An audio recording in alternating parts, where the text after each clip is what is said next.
안녕하세요. 뉴스반장입니다. 어제 헌법재판소에서 열린 내란숙의 윤석열 탄핵심판 10차 변론에서 윤석열 측 변호인단이 증인으로 나온 조지호 전 경찰청장한테 한 질문이 모든 국민들을 경악시키고 말았는데요. 이들은 자신들의 목적을 위해서라면 수단과 방법을 가리지 않는 거죠. 온전한 정신을 가진 인간들이라면 혈액암 말기 판정을 받은 환자를 억지로 증인으로 출석시키지는 않았을 겁니다.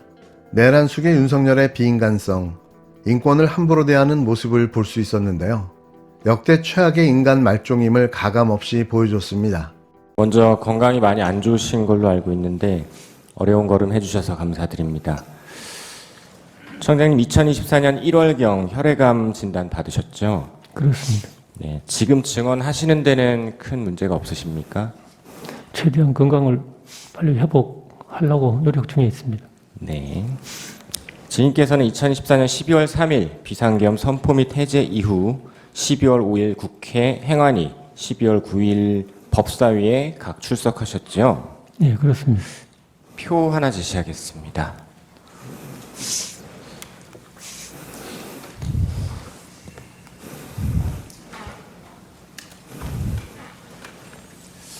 증거는 아니고요. 증인께서 국회 출석하고 수사기관에서 조사받으신 일정들입니다. 증인께서 12월 11일 새벽 01시 07분경 경찰 국수본에서 조사받던 중에 긴급 체포되셨죠? 예, 경찰에서 3번, 그리고 이후 구속되고 나서는 검찰에서 10번 조사받으셨고 그중 8회는 병실에서 조사받으셨죠? 그렇습니다. 무균실에서 받으셨습니까? 역격리실이라고 명명할 수 있겠습니다. 네. 조사 중에 폐렴까지 걸리고 백혈구, 호중구 수치가 원래 정상 수치 1500에서 77까지 떨어지기도 하셨죠. 예, 검찰 조사 당시에 뭐 상황이나 분위기는 어땠습니까? 뭐 어떤 상황을 말씀하시는지 모르겠습니다만 건강이 매우 안 좋아서 조사받기 참 어려우신 상황이었을 것 같은데 그럼에도 불구하고 병실에서까지 이렇게 여러 번 조사를 받으신 이유가 있으십니까? 검찰에서 조사가 필요하다고 이야기를 했고, 그리고 제 상황을 충분히 이제 설명을 했음에도 불구하고 필요하다고 해서 제가 거기에 응한 것입니다. 그러면 당시 경찰이나 검찰 조사 당시에 선망 증세가 혹시 있다던가 치료 중에 그런 건 없으셨습니까? 제가 여기 지금 조사 시간이 뭐 적게는 1시간부터 많게는 뭐 7시간까지 이렇게 되어 있습니다만 이 사이에 계속해서 휴식을 계속해서 취하면서 그리고 죄송한 협니다만 병원에 있을 때는 뭐 그 베드에 거의 뭐 누워서 조사받다시피 그렇게 했었습니다. 암 치료 중 선망 증상이 없었나? 아니 이게 법정에서 할 소리입니까? 이게 도대체 무슨 개념 없는 소리인지 모르겠는데요. 도대체 지금 이게 재판입니까? 아니면 병원 진료입니까? 증언이 틀렸다고 반박할 자신이 없으니 아예 증인을 정신이 오락가락한 사람으로 몰아가고 있는 건데요. 메시지를 부정할 수 없으니 메신저의 신뢰성을 흔들고 있는 겁니다. 저 세상 완전 치졸한 전략인데요. 아니 그럼 앞으로 법정에서 증인으로 나올 사람들 전부 건강검진표라도 떼와야 하는 겁니까? 이게 정상적인 나라에서 있을 수 있는 일이냐는 거죠. 조지호 경찰청장이 검찰 조사에서 윤석열이 계엄 전후로 무려 6번이나 국회의원 체포를 지시했다고 증언했는데요. 다시 말하지만 이 증언을 부정할 수 없으니 증인을 정신이 이상한 사람으로 만들려 하는 겁니다. 이들의 논리는 신박하기 그지없었는데요.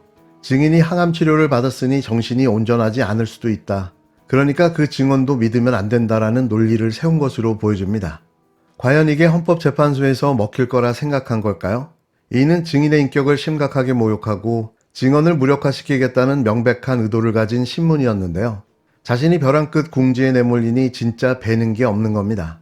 그런데 더 웃긴 건 윤석열이 재판 출석하긴 했는데 변론이 시작하자마자 자리에서 사라진 건데요. 자신의 정치 생명이 걸린 탄핵 심판인데 도대체 왜 이러고 있는 걸까요? 아직도 정신을 못 차리고 있는 내란숙에 탄핵 판결이 다가오니 현실 부정의 끝판을 보여주고 있는 거죠. 내란 수기 윤석열이 탄핵 심판을 받고 있는 가운데 변호인을 통해 빨리 직무를 복귀해서 세대 통합의 힘으로 대한민국을 이끌어가겠다는 뜻을 전했는데요. 재판이 오래 걸릴 것 같으니까 아마 서울구치소에 오래 계실 것 같습니다. 그래서 너무 엉뚱한 꿈 꾸지 마시고 빨리 적응하시는 게 좋다 이렇게 말씀드리고 싶습니다. 피고인은 자기 스스로에 대해서 객관화시키기 어렵습니다. 그리고 정치인이요, 종특이라고 하나요? 자기 객관화가 안 되는 대표적인 직업이 정치인입니다. 두 가지가 지금 결합돼서 뭔가 큰 착각을 하고 계십니다. 이런 가운데 이소영 더불어민주당 의원은 윤석열의 이런 말을 듣고 꿈깨시라고 일갈했는데요. 이어 윤석열이 자기 객관화가 어려운 상황이라며 큰 착각을 하고 있는 거라고 거침없이 뼈를 때렸습니다. 한편 윤석열의 메시지는 윤석열 변호인단을 맡고 있는 배희철 변호사의 글이 공개되면서 알려졌는데요.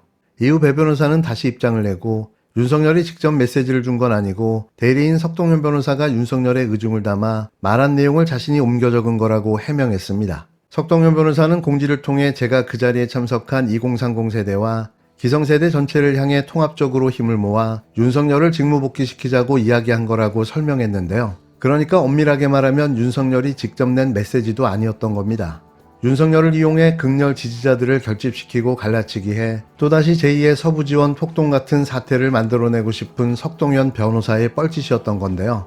윤석열을 이용해 자신들의 정치적 입지를 위한 온갖 폐악질을 하고 있는 거죠. 이들은 윤석열이 탄핵될 거라는 사실을 명확하게 알고 있는데요.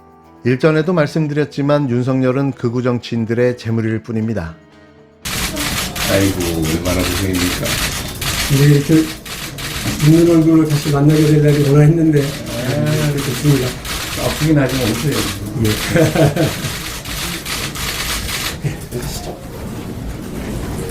아 이거 박 의원께서 힘든 상황인데도 이렇게 같이 함께해서 고맙습니다.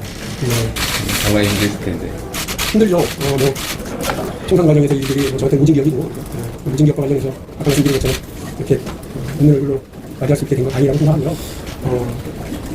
국민들이 걱정하시는데 걱정과 불안 떨쳐내고 내란 추적 세력들 정치권 저지하고 하는데 힘을 합쳐야 된다고 생각합니다.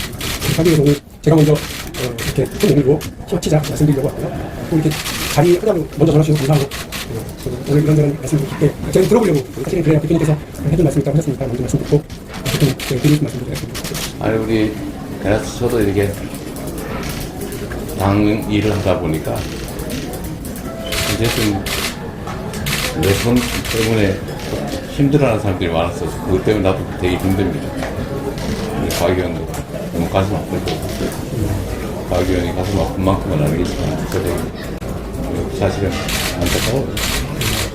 그 한참 전에 제가 따로 한 번 만났을 때 드린 말씀이 있었잖아요. 정말 그렇게 되기를 앞으로도 바라고 말씀하신 것처럼 지금은 정말 엄중한 국면 아닙니까? 한편으로 보면 우리가 이 정치라고 하는 게 개인 사업이 아니라 국민과 국가를 위해서 하는 공적인 역할인데 지금 우리한테 주어진 역할이 어쨌든 이 위기 상황을 잘 극복하는 거 아닐까 싶고 그리고 속에 우리 박용진 의원님의 역할도 있을 거고 또 역할 하셔야 돼요. 앞으로 더 큰 역할을 한번 같이 만들어가면 좋겠다는 생각이 들어요. 대표님께서 대표님이 힘든 이야기 저 힘들 거라고 얘기하시는 거. 근데 지금 국민들이 제일 힘들고 법정이 이만저만이 아니시고 그러니까 민주당이 법정을 벌어지고 있는데 최선을 다해야 된다고 보고요. 그 대의명분 없이 뭐 다른 사사로운 개인적인 감정 이런 건 뭐 자리에서는 안 된다고 봐요. 제가 어디 가서 막 이야기하거든요. 저는 어떻게 했어요? 안 들리던데? 제 얘기는 전혀 안 들리던데? 아니 게 아니고 강연 같은 거 하면 정치인의 용기가 세 가지가 있다. 첫 번째가 자기 권한을 절제하는 게 되게 큰 용기다. 그리고 또 하나는 지지층이 바라는 얘기지만 행동시에 도움되지 않으면 노라고 얘기할 수 있는 큰 용기다. 그리고 또 하나가 대의를 위해서 손님일 줄 아는 용기도 되게 중요해요. 물론 상대 강하게도 마찬가지고 경쟁자에도 마찬가지로 생각하는데 오늘 여기 오면서 진짜 머릿속으로 5만 가지 생각이 다 있었어요. 근데 저 아까 말씀드린 것처럼 민주당이 국민들의 요구에 공무하는 그 대의 용기 앞에 우리가 다 설고 미래로 힘합쳐서 민주당의 승리를 만들어내자 이렇게 생각하고 있습니다. 이런 자를 왜 만나줘야 하는 걸까요? 역시나 하나도 변하지 않았는데요. 이재명 대표가 먼저 손을 내밀어주니 마치 자신이 뭐라도 된 듯 착각 속에 빠져 있는 겁니다. 주제 파악이라는 게 뭔지는 아는 걸까요? 대체 깜냥도 안 되는 자가 무슨 지도자급 행세를 하며 가진 꼴값을 다 떨어내고 있는데요. 그냥 조용히 잊혀지는 길을 택하지 못한 이유는 이거 말고는 할 줄 아는 게 없어서일 겁니다. 좀 더 늦기 전에 기술이라도 좀 배워놨으면 하는 조언을 드리고 싶은데요. 그의 처절성은 총선 과정에서 일들이 저한테 모진 기억이고 모진 기억과 관련해서는 웃는 얼굴로 맞이할 수 있게 된 게 다행이라고 생각한다는 어이없는 헛소리를 늘어놓았는데요. 아직도 정말 정신을 못 차리고 있는 거죠. 왜 자신이 총선 컷오프조차 통과하지 못했는지를 말입니다. 그러면서 이 모든 탓이 이재명, 당신 탓이라고 말하고 있는 건데요. 이런 자를 자꾸 만나주니 기고만장해지는 겁니다. 이재명 대표의 통합 행보가 답답하지만 필요한 과정이라고 생각하는 저로서는 이런 자들을 만나서 웃어야 하는 이 대표가 정말 비유가 좋다는 생각마저 들었는데요. 이들은 방해나 하지 않으면 다행인 겁니다. 그런데 말입니다. 제발 이낙연은 만나지 말았으면 좋겠습니다. 거대 야당의 집요한 압박이 윤 대통령의 비상식적 심리 상태를 더욱 악화시켰을 가능성은 있습니다. 저는 안고 가자는 그래서 이제 이낙연 전 총리가 민주당원과 국민들한테 사과를 해야 된다 이런 얘기를 했는데 지금도 그런 정신 나간 얘기를 하는 걸 보면은 안고 가지 못하고 구조조정해야 된다 이렇게 생각합니다.